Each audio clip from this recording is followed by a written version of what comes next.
Hi, Temple Road of Shalom members. My name is Lauren Schwabish. Welcome to my sewing room.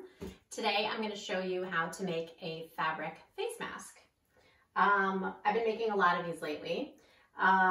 They are not going to prevent you, unfortunately, from getting the coronavirus, but since we're being recommended to wear a face covering when we go out, certainly to the store, or if you're out walking and there's other people, this is a really nice way to do it. This is a pretty versatile pattern that will fit pretty much anyone's head, and they are machine washable. So when you come home from the store, you can just throw it in a laundry machine and dry it and wear it again. So I'll show you how to make this today. I have 2 pieces of fabric to start. So this is 9 by 7. That's a little bit big for someone like my size. So you could also use a smaller version, which would be, let's say, 8 by 6. You can play around with it depending on the size. And then what I've chosen to do is in between the 2 pieces of fabric, I have something called interfacing, which you can and cannot use. What I like about it, this is the type of stuff that would be inside like a baseball cap. It just gives it a little bit more structure and I think a little more filter. But if you don't have it, no big deal. This is a fusible, iron fusible product. So I'm going to put it on top of the wrong side of my fabric. And then I take a damp pressing cloth and I'm just going to put it into place. What I like about this is it just makes it a little sturdier. So when you're wearing it on top of your face, it's a little bit more structured. I'm kind of running out of it though, so I don't know how many more masks I can make with interfacing. I've made one mask that doesn't have any and it works just fine too. So just fuse that with a damp cloth over it. And it just adheres right to that piece of fabric. So then what I'm going to do is I'm going to lay it on top of the right side, so right sides together. And then I'm going to sew down the short side, so down the 7-inch side.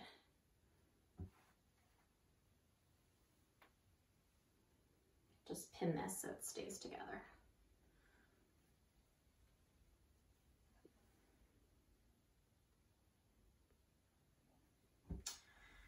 And then the other part of this mask are the straps. So in addition to cutting 2 pieces of fabric, and you're interfacing if you happen to have it, you're also going to cut 2 strips of fabric. Now this is 40 inches long, and I've used this no matter what size mask I'm making. And it's 2.5 inches wide, and I'll show you what we're gonna do with that in a moment. So let me go sew this, and I'll be right back. And this is just a 1/4 inch, 1/2 inch. I'm just gonna sew it straight down.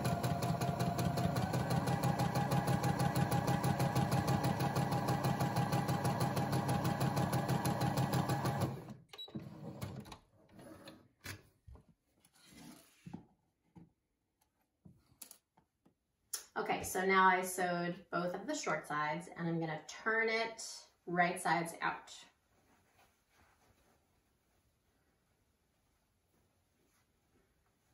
Like that, and then I'm just gonna press it flat. So just gonna press down those seams so I don't have to fight them too much.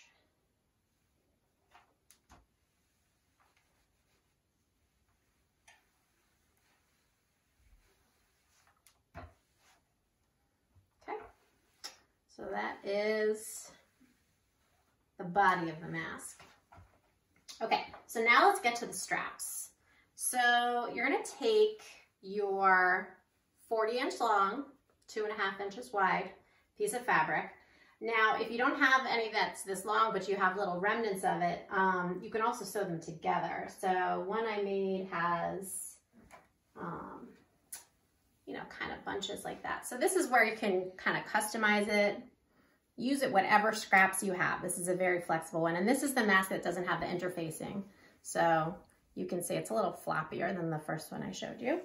So we're gonna take our long strip and we're gonna fold it in half and press it.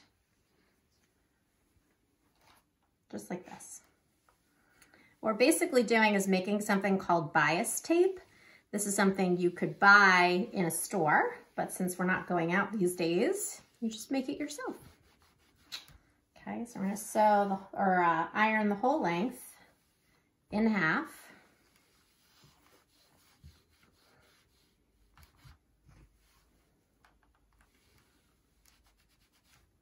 And then we're gonna open it up again, and you'll see we've got to fold right down the middle. See that right there? So then what we'll do is we're gonna fold each side so that it meets the middle. You can see the edges of this cut kind of a little raggedy, but it doesn't matter because you won't see it in the end. So I'm gonna iron one side in.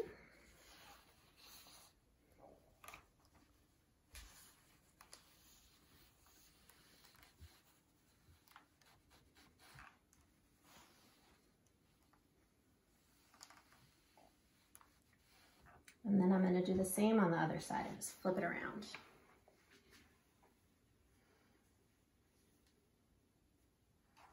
So your unfinished edges are going to meet in the middle on that fold.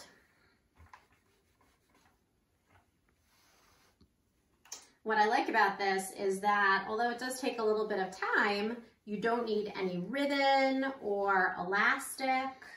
As long as you have scraps of fabric, you can sew them together and create this nice long strap. Okay, so I have two of these. I did this other one before. And then I'm just gonna fold it in half. And you could pin it. I'm just putting a little bit of a crease in there. And I'm taking my body of my mask and I'm just folding that in half just so I can see where the middle is. I'll just iron it down. And then what I'm going to do is I'm going to line up the two folds that I just made. And I'm going to rest the body of the mask down on one side. Okay. And then I'm going to fold over my other side just like that. And I'm just going to pin that. And I'll do the other one and then I'll show you how we sew it all together. Okay, so when you bring it over to the sewing machine, the straps are kind of dangling around everywhere, and you just want to make sure that you don't have it twisted. I like to have the body of the mask kind of facing on the outside of the machine. What I'm going to do is I'm going to start at one end, right? There's my fold, and I'm just going to fold it together and just kind of press it down. Make sure it's not twisted. I'm not going to worry about the body of the mask just yet. And I'm just going to stitch right down to close that up like this.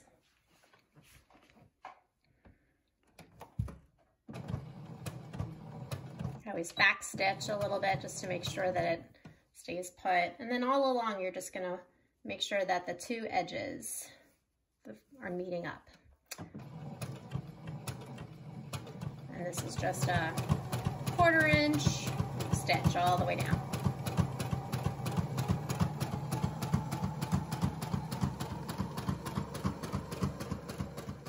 I'm getting close to the body of my mask, so I just want to make sure it's like a little sandwich there. I put the mask into the strap. I'm holding it tight. You can pin it if you want to. I'm too lazy to do that. And then I'm just going to stitch, holding that there.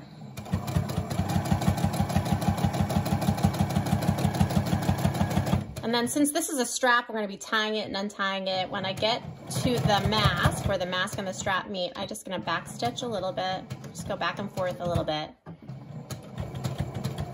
And just go down the length of the mask. So it's the same thing. You're just going to keep sewing, just making sure that the edge of the mask is sandwiched right in there, sew all the way to the end. So the next part we're going to do is the pleating part of the mask. So I'll show you how to do that. And it's really not, I don't take any measurements with this. I've done it kind of just eyeballing it and it works out just fine.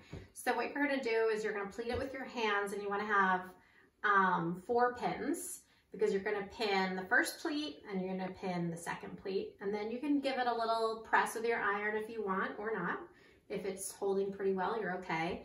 And then once we've pleated it, we're going to sew down the sides to just make the pleats sewn down, and that's it, you're done. So I take it and I kind of eyeball it, I'd say that's maybe 1.5 inches from the top, depends on how big it is. You're basically just gonna kind of take it with your fingers and create a little pleat like that. Now, the biggest thing I found that you want is just to do it on the same side or at the same time. So both sides at the same time. And it's about, if you look at the side there, that's maybe 1/2 inch, okay? So once you fold it down, you're gonna just hold down that other one with your heel of your hand and then just pin it in there. So just it stays put. And you wanna make sure that it's lining up with the sides. But again, it doesn't really matter. I don't think anything about this is too precise, which is what I like about it. So that's my first pleat. And then I want the second pleat to be about there. So I'm just gonna take it again and I'm gonna fold it down like that. That's maybe a little bit too big. Maybe I got too a little overzealous. So maybe I want it to be just about the same size pleat, about 1/2 inch. That's a little bit better. Again, I'm just gonna kind of hold it down. I'm gonna put a pin in there.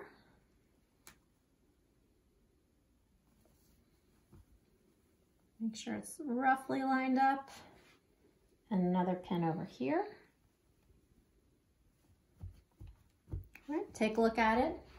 Looks pretty well. I'm gonna just press it down just so that I know they'll stay there. And I'm gonna take it back to the sewing machine. I'm just gonna sew down the sides. So the thing I found that's a little bit tricky with my machine, and again, I don't use all the settings, so if you're a more talented sewist or sewer, then you probably know what to do. But sometimes the going over the edges here can be a little tricky. You just have to push the fabric through. What I tend to do is I double back stitch up here at the top, and then I'm back stitching, just going back and forth over each pleat, figuring that that's gonna be the part that's gonna have the most stress on the fabric. So I wanna make sure it's nice and durable and staying put. So I'm coming in about, I'd say again, another 1/4 inch. Back stitch a little bit. This is a great project for someone who's just learning how to sew. It's just a bunch of straight lines, so take out the pins as I go.